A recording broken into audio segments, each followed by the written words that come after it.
Olá, sejam bem-vindos à segunda temporada do Logcast, o podcast que conecta pessoas, negócios e a logística no Brasil. E para essa nova temporada, nós gostaríamos de contar com você, indicando especialistas e temas que sejam relevantes para o seu negócio. Comente aqui quem você gostaria de ver em uma próxima edição.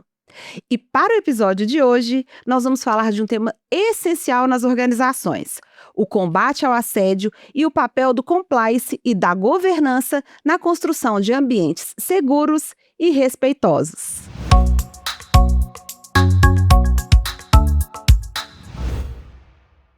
E para falar sobre esse tema, recebemos nossos convidados especiais. Paulo Fon Sperling, nosso diretor jurídico da LOG, Fabrício Oliveira, diretor de governança corporativa do Grupo Zelo, Aline Faria, gerente de governança corporativa, riscos e compliance do Grupo SADA. Sejam bem-vindos e, mais uma vez, muito obrigada por aceitar o nosso convite. Para começar a nossa conversa, uma pesquisa recente do Mapa do Assédio no Brasil de 2025, conduzida pelo KPMG, mostra que 30% das pessoas sofreram algum tipo de assédio nos últimos 12 meses. E mais de 40% desses casos aconteceram no ambiente de trabalho. Bem triste isso, né, pessoal? O dado mais preocupante é que cerca de 92% das pessoas que sofreram assédio não denunciaram a situação. Isso mostra o quanto ainda nós precisamos evoluir na construção de ambientes realmente seguros e respeitosos. Muitas pessoas ainda têm dúvidas sobre esses temas, né, Fabrício e Aline, e o que realmente caracteriza como assédio nas organizações. E aí eu gostaria de perguntar para vocês, né, para a gente já começar aqui o nosso Logcast, como que a gente pode reconhecer quando uma situação ultrapassa o limite do respeito no ambiente de trabalho? Bom, a primeira coisa que a gente tem o cuidado dentro da organização é de diferenciar o conceito legal do assédio moral, do assédio sexual, que pela legislação trabalhista, por exemplo, requer aquela repetição constante, né? A exposição a situações humilhantes de forma repetitiva.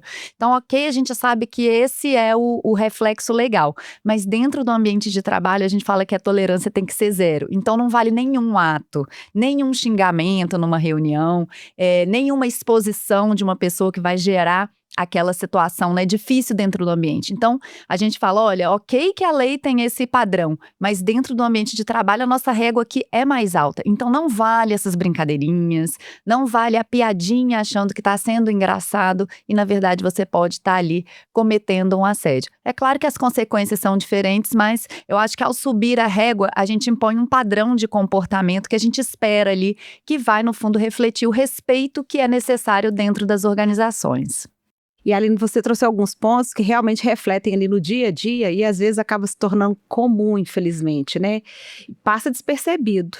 E aí, assim, eu queria perguntar para vocês, né, Fabrício, a Aline trouxe alguns exemplos aqui, você também teria outros exemplos para trazer para a gente? Acho que a Aline começou bem, né, falando um pouquinho de subir a régua, e assim, não sei se todo mundo aqui lembra da década de 1990, o filme do Michael Douglas, Um Dia de Fúria. Gente, todo mundo tem um dia de fúria na vida, né, que a gente tá mal-humorado, a gente não tá bem, acordou de um jeito diferente. E, de fato, assim, esses eventos isolados, né, eles são situações que a gente tem que evitar, né, que de fato quando a gente está pensando dentro da empresa, na construção de cultura contra assédio, a gente tem que evitar ao máximo esse tipo de situação, mas sabendo diferenciar o que é um ato isolado, ok, enfim, uma situação específica que aconteceu, daquilo que de fato é um assédio. E é bom a gente ter essa separação, porque quando a gente trata tudo como assédio, o negócio meio que banaliza, né? Então, pegando alguns exemplos, assim, né, de situações que a gente costuma ver na prática do dia a dia, eu acho que tem muito essa questão, né, da repetição, de você querer trabalhar psicologicamente de um jeito ruim a pessoa. Então, por exemplo, né, vou pegar aqui exemplo de lideranças, porque eu acho que, na minha experiência, assim, é a maior parte dos casos que a gente vê do líder para o liderado, né, a prática de assédio. Então, situações, por exemplo, como isolamento. Você começa a isolar aquele funcionário, não delegar algumas atividades para ela. A pessoa começa a se sentir mal perante a equipe, né? Então, já começa a ter um tratamento diferenciado em relação nessa pessoa. Outra coisa que a Aline comentou, as questões aí de trazer apelidos, que no passado às vezes era mais aceitável, hoje em dia já não é, né? E isso diante do time, diante de outras pessoas, acaba também trazendo um pouco dessa percepção ruim, né, da pessoa. Isso tudo, assim, são pequenos exemplos, né, do que a gente vê na prática do dia a dia que acontece, além do que já é muito conhecido, né, quando a gente fala, por exemplo, de um time de vendas, né, quando você vai ranquear as pessoas e quem vendeu mais, quem vendeu menos, e você expõe o nome de todo mundo para as pessoas do time. Isso não pode, não cabe mais, né? Então, alguns cuidados que a gente tem que tomar justamente para evitar isso dentro da empresa. Lu, se me permite, até primeiro bom dia, obrigado pelo convite aí para participar da conversa de um tema tão relevante aí do assédio, que com Fabrício e Aline, 2 especialistas aí, né? Eu acho que a introdução foi ótima, perfeita de vocês, e por incrível que pareça, ainda há dúvida em muitas pessoas do que configura o assédio ou uma brincadeira. Não pode mais brincar, eu não posso mais, como chefe, fazer uma reprimenda ali para o subordinado, né? Então, é por isso que isso envolve muito um ambiente, né? Uma cultura organizacional que saiba prevenir, explicar e para que as pessoas possam saber com muita clareza e diferenciar suas condutas, né? O que eu costumo dizer aqui, por exemplo, a reprimenda, o superior hierárquico não só pode, como deve, em algumas situações, fazer reprimenda ali para o seu subordinado, né? O seu poder diretivo ali. Claro, com respeito e dignidade, né? E a brincadeira, acho que as pessoas também confundem muito com bom humor, né? São coisas totalmente diferentes, né? O bom humor, e aí a minha visão, eu acho que ele é muito importante estar presente tanto na vida pessoal quanto na profissional, né? O líder que tem um bom humor, ele consegue engajar mais, ele aumenta a confiança do time, então, mas isso não se confunde com a brincadeira, né? E a gente está num conflito geracional, né? Que o que era aceitável antigamente não é mais hoje, né? E é uma evolução nesse sentido, né? Então, eu acho que para facilitar as pessoas diferenciarem, aquilo que começa a ultrapassar o limite do profissional, e aí já começa a afetar ali o bem-estar daquela pessoa, aí já é uma barreira ali que a pessoa tem que recuar, né? E a brincadeira, acho que ela não é, na grande maioria das vezes, aceitável no ambiente de trabalho, porque você está fugindo ali da sua atuação profissional. Então, é uma boa referência para as pessoas saberem ali diferenciar, né? E quando começa a ter a reiteração daquela conduta, daquela brincadeira, entre aspas, ali, que a pessoa começa a ficar constrangida, etc., aí já é um cenário de configuração mesmo, né? Só te cortando, desculpa. Não, isso era... Eu acho que assim, faz parte do papel do líder, né? Conhecer as pessoas do seu time, saber os limites que as pessoas também possuem, né? Então, assim, eu gosto muito assim, da transparência do time, maturidade para ter transparência e até o próprio líder aceitar uma crítica de uma pessoa da equipe, que ó, não gostei dessa situação, não queria que você fizesse mais isso, e o líder trazer para si essa responsabilidade, né, e ok, tudo bem, tá tudo certo, daqui para frente não faço mais isso. Acho que faz parte dessa, né, do convívio nosso, porque em algumas situações o que eu tenho visto é que chega muita reclamação, né, em canal de denúncia, por exemplo, e que se as pessoas pudessem conversar, né, com maturidade, eu acho que não precisaria disso, né? A gente trataria o problema na raiz, as pessoas conversariam, chegariam num ponto razoável de respeito, que eu acho que é o mais importante, mas concordo com você, acho que é muito por esse lado mesmo, só queria colocar esse ponto do papel do líder de também, né, saber os limites que ele tem que cumprir dentro da empresa e de uma boa conversa com o seu liderado, enfim, maturidade e transparência, que eu acho que é o principal nas relações. Excelente. E eu acho que esse cuidado, ele vai até um pouquinho além, né, gente? Nesse mundo digital que a gente está vivendo aí, é no ambiente de trabalho, mas é no WhatsApp, numa mensagem, né, numa mensagem por e-mail. Às vezes Paulo? até uma figurinha pode ser mal interpretada, né? Então, acho que o Paulo trouxe um ponto que eu acho super importante, que a gente sempre aborda nos treinamentos também, que é o que é assédio e o que não é assédio. Então, o feedback negativo, né? A chamada de atenção ali em razão de algum descumprimento, né, da atividade, isso faz parte do poder diretivo do empregador, faz parte do papel da liderança, mas isso eu sempre falo, escolha cuidadosa das palavras. O como você fala é muito importante, senão você acaba destruindo o que você tem que falar, né? E preferencialmente de forma privada, né? Você não precisa fazer isso na frente da equipe como um todo, né? Você faz isso, chama a pessoa, conversa, acho que é bem por aí mesmo. Tá. Eu posso emendar uma primeira pergunta para a Aline aqui? Por favor. Tá.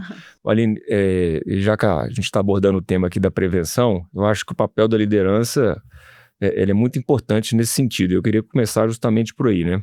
Na sua visão, qual que é o papel da liderança na prevenção aqui de situações de assédio? Eu acho que é fundamental, né? Sem a liderança, não só o tema relacionado a assédio, mas todas as temáticas relacionadas ao compliance, se não tiver esse apoio da liderança e esse execução pelo exemplo, nada se sustenta. E aí, eu até trouxe uns números aqui da última pesquisa de canal de denúncias, né, de 2025, que uma dessas empresas de prestação de serviços terceirizados nessa vertente, ela divulgou recentemente, 53,2% das denúncias que chegam nos canais são feitas por mulheres e 56% dos denunciados são líderes. Então, o líder, hoje ele figura em mais de 50% das denúncias que chegam no canal das empresas. Então, nós estamos com um gap muito importante aqui da liderança compreender o seu papel e de realmente, além de ser esse promotor de todas as ações de compliance, ele ser exemplo. Acho que está faltando um pouco do que a gente chama tradicionalmente aí do tone from the top, né, Fabrício? Então, é papel do líder, sim, ser o exemplo com relação a essa postura de respeito para a gente mudar um pouco esse cenário aqui, né? Perfeito. Eu acho que você já até antecipou um ponto aqui da minha próxima pergunta, né? Que eu queria explorar um pouquinho, na sua visão, o que diferencia aquelas organizações que têm políticas bem feitas, regras muito bem estabelecidas, daquelas que, de fato, conseguem propiciar um ambiente seguro e de confiança para que o canal de denúncia seja exercido de forma eficaz. Eu acho que o que diferencia é exatamente esse tom que vem da liderança, da organização, de não tolerar esse tipo de comportamento. Eu falo que o maior dilema da alta administração é quando a gente chega com uma denúncia de assédio, por exemplo, e aí a gente apresenta, olha, esse cara é um gestor, e aí a liderança fala, mas ele é o que mais entrega. Eu falei assim, pois é, mas ele também tá campeão ali no canal. E aí é um dilema, né? É o dilema que vai mostrar o real comprometimento ali daquela organização. E aí, apesar da gente não poder divulgar especificamente os resultados das denúncias, as pessoas percebem se está sendo feito alguma coisa, se não está sendo feito. Então, quando as pessoas na organização têm a percepção de que, poxa, funcionou, a denúncia, né, deu resultado, eu acho que é um game changing aí para a gente falar realmente de cultura, né, de combate ao assédio, de prevenção às práticas de assédio dentro da organização. Esse ponto da liderança é fundamental, né? Fabrício, eu queria rolar uma bola para você aqui agora, que eu abordei aqui o canal de denúncia, e muitas pessoas ainda têm receio de utilizar, né? Falta uma confiança ali de utilizar essa ferramenta que é muito importante, né?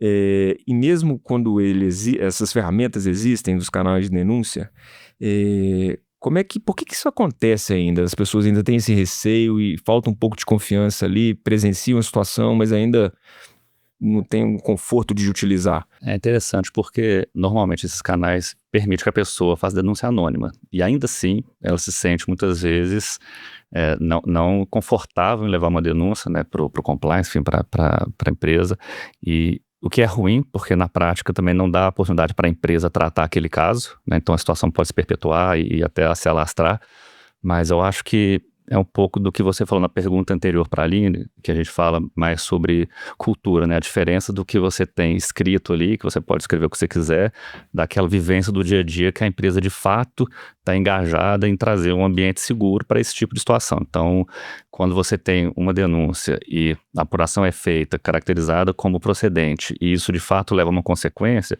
as pessoas enxergam, as pessoas veem. Você não precisa falar nada, é o que a Aline já comentou, né? Então, isso espalha pela empresa como um todo e começa a ganhar um pouco mais de segurança para as pessoas poderem levar essas preocupações, essas denúncias para a empresa poder tratar. Mas eu acho que assim, capacitação, né, é uma coisa importante para toda a liderança, para evitar que uma denúncia, eventualmente, quando você vai tratar com uma liderança, tratar com alguma pessoa, que essa denúncia vaze. É importante o time de compliance também estar muito bem fechado ali na apuração, para também não deixar nenhum tipo de aresta solto, não deixar a informação também vazar. Acho que são vários pontos que a gente precisa tomar cuidado, mas eu diria que assim, a cultura do dia a dia, a vivência da empresa é o mais importante, sabe? Trazer essa segurança para o colaborador e que isso seja feito na prática, para todo mundo enxergar isso acontecendo e poder ficar mais confortável em fazer as denúncias. Não, perfeito. O que eu ia perguntar na sequência era o que as empresas poderiam fazer para que as pessoas sintam confiança no canal. Você já trouxe aí, né? Acho que a seriedade, de fato ter apuração ali, com credibilidade, e as pessoas também verem que É um pouco surta o efeito doa ali, quem né? doer, né? Se não importa quem que está sendo denunciado, se ele não foi considerado procedente, tomar algum tipo de medida de acordo com aquela situação, né? Acho que isso é importante. Mas eu acho que tem ações práticas, efetivas, assim, do dia a dia que a gente pode potencializar isso que a gente estava falando. Certo. Então, por exemplo, algumas estratégias que nós utilizamos. Nós não consideramos que o nosso trabalho ele está ali finalizado quando eu resolvi a denúncia e teve o consequenciamento.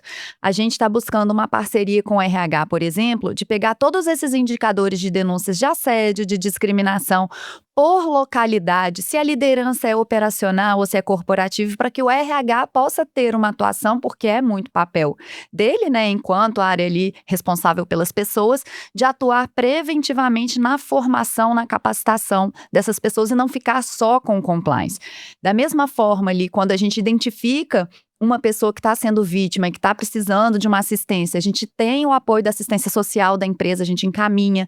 Então, tem ações práticas que a gente pode utilizar, pesquisas de clima que tenham planos de ação, pesquisas de confiabilidade do canal de denúncias, para a gente ter a percepção se as pessoas estão ali com medo de retaliação, que vão além desse dia a dia de cuidado de confidencialidade que a gente tem que ter. Então, acho que dá para ter estratégias que vão impulsionar a construção dessa cultura. Excelente. Acho que a gestão da consequência é fundamental também aí, né? Para que a ferramenta ela consiga alcançar esse objetivo. Tá. E eu queria agora, acho que pode ser em conjunto aqui, para a gente bater um papo aqui, sobre experiências práticas, né? Que eu gosto muito de ouvir exemplos práticos, né? Principalmente de outras organizações que surtiram efeito, porque aprender com os outros acho que é uma boa forma da gente evoluir, né? Vocês conseguem trazer aqui algum exemplo prático de alguma iniciativa que trouxe resultado aqui, de aumentar a confiança, de aumentar para que o ambiente se torne mais seguro, alguma coisa nesse sentido? Quem quer começar aqui? Bom, Não, por favor. Então vamos lá. Eu acho que assim, a capacitação é uma coisa que eu acho que é importante ter. Então, quando você ensina para as pessoas, né, o que é uma conduta que não deve ser feita, então vamos falar aqui de assédio, que é o tema aqui do nosso bate-papo. Quando você ensina para as pessoas, e para as pessoas eu falo assim, tanto os líderes e também os liderados, né, então o que pode, o que não pode, o que é, o que não é, acho que é importante que você traz essa noção mais clara para as pessoas, né, daquilo que a empresa está buscando, então isso ajuda muito nesse ponto. Eu vou parar aqui para deixar você falar, depois eu volto. Então, vou completar aqui com relação a essa capacitação, que eu falo que as temáticas, né, o pilar, o tripé do compliance de prevenção, detecção e correção, ele funciona muito, mas o da prevenção é o que eu mais acredito. Eu acho que ele é o fundamental, né, a gente fazer esse letramento e aí ter o cuidado de adaptar a linguagem dessa comunicação, desse treinamento para o público específico. E aí vou trazer 2 exemplos aqui já vivenciados por mim. Em uma empresa de construção civil, a gente fez, como que eu vou levar essa temática? Então vamos para o canteiro de obra, vamos botar lá a botina, o capacete e qual que é a linguagem universal? Futebol. Então nós fizemos um jogo do VAR.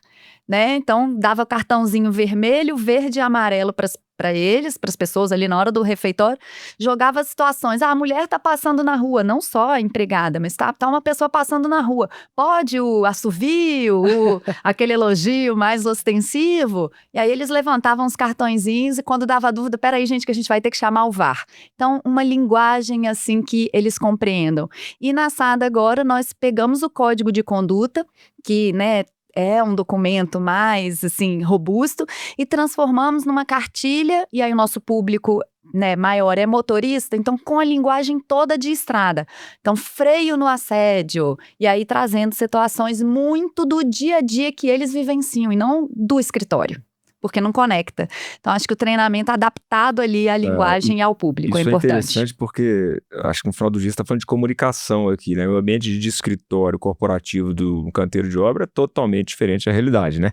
E a comunicação, para ser assertiva, você tem que garantir que o público com o qual você quer se comunicar entendeu a mensagem, né? Então, acho que faz toda a diferença aí essas... Isso, e tô bebendo muito na fonte da segurança do trabalho, que já enfrenta esses desafios relacionados à comunicação e engajamento, e eu me lembro de uma campanha que eu assisti de segurança do trabalho uma vez que falava, olha, tem alguém te esperando em casa, então use o EPI. E aí pro assédio eu tô falando, você é pai de uma mulher, você é irmão de uma mulher, então imagina se fosse com elas, a gente se não pegar pelo coração, às vezes não vai, né? Excelentes exemplos, né, Paulo? Só assim, acho que você também chamar a liderança da empresa para poder participar desses momentos é importante. Então, quando a gente fala, pegar o CEO aqui, que é o principal, né, pessoa responsável pela empresa e que as pessoas admiram, né, aquela pessoa que está ali representando a empresa institucionalmente, dentro e fora da empresa. Então, quando você convida essas pessoas também para fazerem parte do seu programa de integridade, do seu treinamento, elas estarem ali presentes,